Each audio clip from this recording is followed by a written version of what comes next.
মনে পড়ে খোকা, যখন তুমি খুব ছোট ছিলে, নিজে খেতে পারতে না, আমি নিজ হাতে তোমাকে খাইয়ে দিতাম। তুমি তখন হাঁটতেও পারতে না,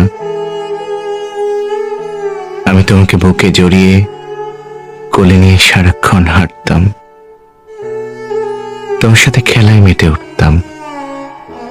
তখন নিজেকে পৃথিবীর সবচেয়ে সুখী মানুষ মনে হতো। সেই দিনগুলো ছিল ভীষণ আনন্দময়।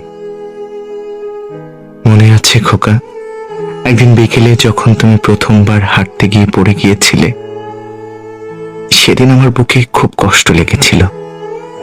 চোখ ফেটে কান্না বেরিয়ে এসেছিল সেদিন। রাতে তুমি যখন কান্না করতে, তখন আমি ঘুমোতে পারতাম না।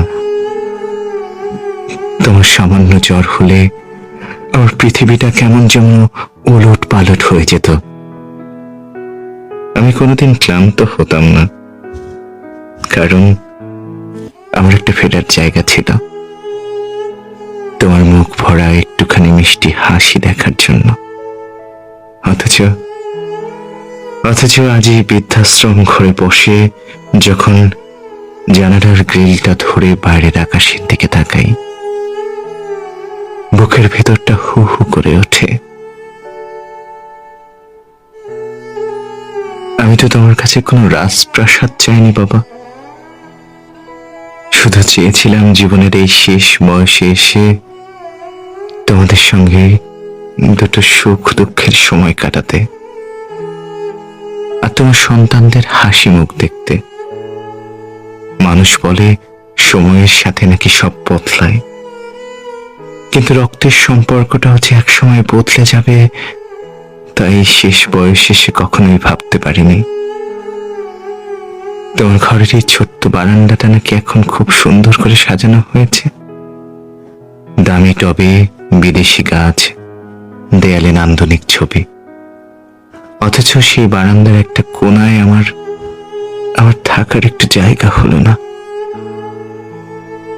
তোমার কাছে আমি হয়তো দামি ছিলাম না, হয়তো সবসময় অপ্রয়োজনীয় ছিলাম, হয়তো আমার কথাগুলো বড্ড বেমানান লাগতো, তাই না?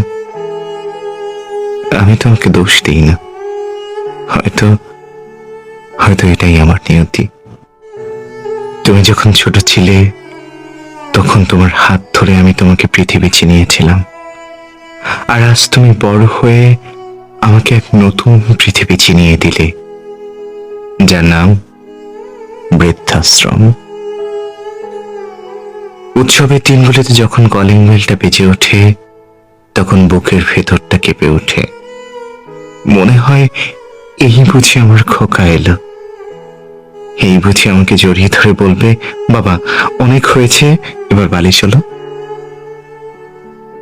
কিন্তু দিন শেষে সন্ধ্যা নামে, বেলবাজার আওয়াজ মিলিয়ে যায় বাতাসে, শুধু থেকে যায় বুক ভরা একাকিত্ব। ভালো থেকো খোকা, তোমার সাজানো সংসার নিয়ে, তোমার আলো ঝলমলে পৃথিবী নিয়ে তুমি অনেক সুখে থেকো।